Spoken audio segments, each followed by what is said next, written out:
The Nets' big three finally suits up together. The media can't rag on Trae Young for a day. And rookie Cole Anthony gives us a game winner thriller. It was a 9-game night in the association. Let's go!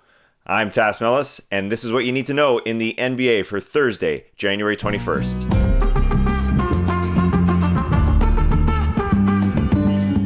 Let's fire through these games. Kyrie Irving, James Harden, and Kevin Durant play on the same basketball team, and we finally got to see it on the floor. And boy, can these guys score. The game, 145-137. The Cavs got the victory in the end in a double OT. Wouldn't have been that surprising if they scored that many points in regulation. The Nets are going to score, and they're going to allow a lot of points. That is going to be their Achilles heel.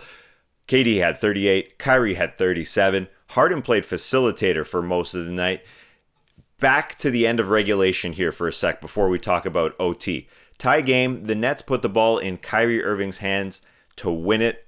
I think they kind of did that because he was going up against his old team, the Cleveland Cavaliers. Harden had the ball in his hands most of the night, so I think this was Steve Nash saying, go get him. Now, it was a strange play because Kyrie Irving started driving. Collin Sexton reached in, and Kyrie Irving gave Sexton a pop with his elbow to the face. Kyrie was called for the foul, but it was challenged. It was overturned. A foul was given to Collin Sexton, and then there was a jump ball. So strange. What an odd rule. The call overturned, they go jump ball, and then the Nets have no time to win the game. Either way, goes to overtime. Collin Sexton, 20 straight points in 2 overtimes. 42 for Collin Sexton. The Nets are going to get the team's best shot on the other side. You saw that happen, and I think that's why the Nets changed their starting lineup. Jeff Green went in for Joe Harris because they want some defense in the starting lineup. It didn't work. That is going to be the focus for Steve Nash and the Brooklyn Nets in the future. But you're going to see some monstrous games like this. 145-137. I expect to see that in regulation. To Oakland we go.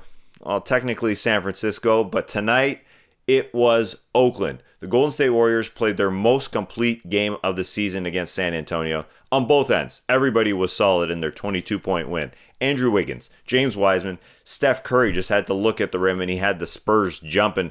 And it was no coincidence they had their best showing while wearing their Oakland tribute throwback jerseys for the first time.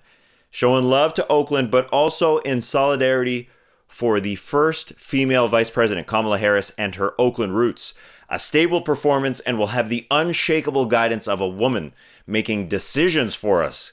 God, it feels good. Speaking of dependable, Timberwolves, Magic, after watching rookie Cole Anthony hit a game-winning, off-balance 3 for Orlando, and then listening to his post-game interview where he was amped.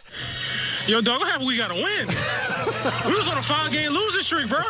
That joint felt good. I forgot what winning felt like. That joint felt good. Let's keep this going, y'all. Let's keep this going. I just thought back to when he made his announcement on ESPN. He was sitting beside Greg Anthony, Pops, and Crystal McCrary, his mom. Everybody talks about Greg Anthony, sure, but what about his mother? What about the stability of his mother? It was just beaming through the television how much she was an influence on his life. So stability is the word of the day here. Unfortunately, not a lot of stability on the other side for the Wolves this season. They sit in the West basement at 3-2. The Hawks pulled out a comeback OT win against Detroit.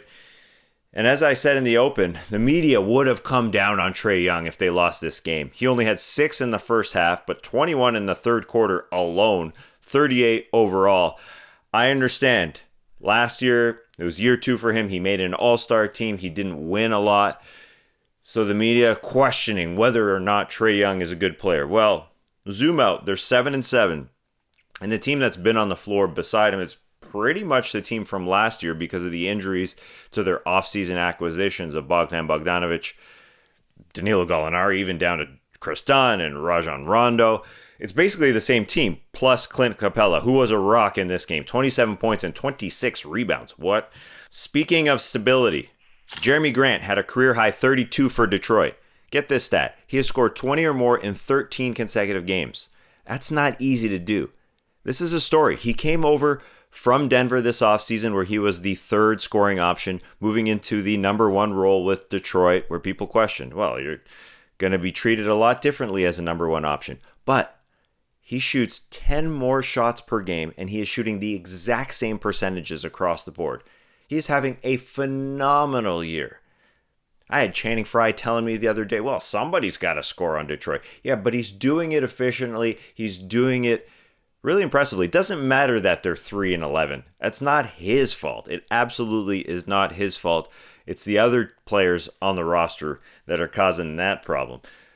A team that's not having any problems right now, a team that's a little boring right now, the Los Angeles Clippers. And that's a freaking good thing. They had their season-high 5th straight victory, beating Sacramento by 19. They made at least 15 three-pointers in 5 straight games. That's a franchise record, and they're tied for the best record in the NBA with the Los Angeles Lakers. Let's get to the nationally televised doubleheader on ESPN. Phoenix Suns, coming into this one, had lost 2 in a row. I was worried that they weren't going to show the country that they are for real, but they did that. And Deandre Ayton showed everyone that he is for real. He's been overshadowed. The number 1 pick in 2018 has taken a backseat to Luka Doncic and Trae Young stories. He was also suspended last year for 25 games. This game, he showed his skill set and why he was picked number 1, especially defensively. He was moving those tootsies for a 7-footer. It was great to watch. Some defensive highlights in this game. Ayton, 26 points and 17 rebounds. Suns win. Suns win. Another big man who has been showing out this year. Joel Embiid, easily his best season. He had 42 points in the first game of that doubleheader against the Boston Celtics. Man, what a show. They have absolutely nobody who can stop him on the Boston Celtics. They yearn for the days that Aaron Baines was able to body up Joel Embiid, but nobody has been able to body up Joel Embiid this season. An MVP-like season for Embiid. He's playing his best ball. It is phenomenal to watch that big man work. Speaking of big man defense, the Indiana Pacers missed Miles Turner against Kristaps Porzingis and the Dallas Mavericks. Kristaps shot 11 of 12 from 2-point land. Hopefully Miles Turner will be back soon. I don't think that hand injury is a significant one. Toronto Raptors essentially got blown out by the Miami Heat in our last game here.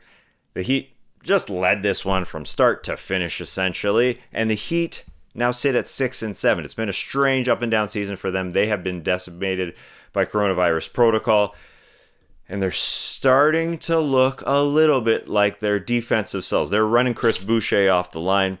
Great little article by The Athletic's Eric Kareen on Chris Boucher and how teams might be starting to figure him out. I'm not going to accept that, Eric Kareen. Not going to accept that at all.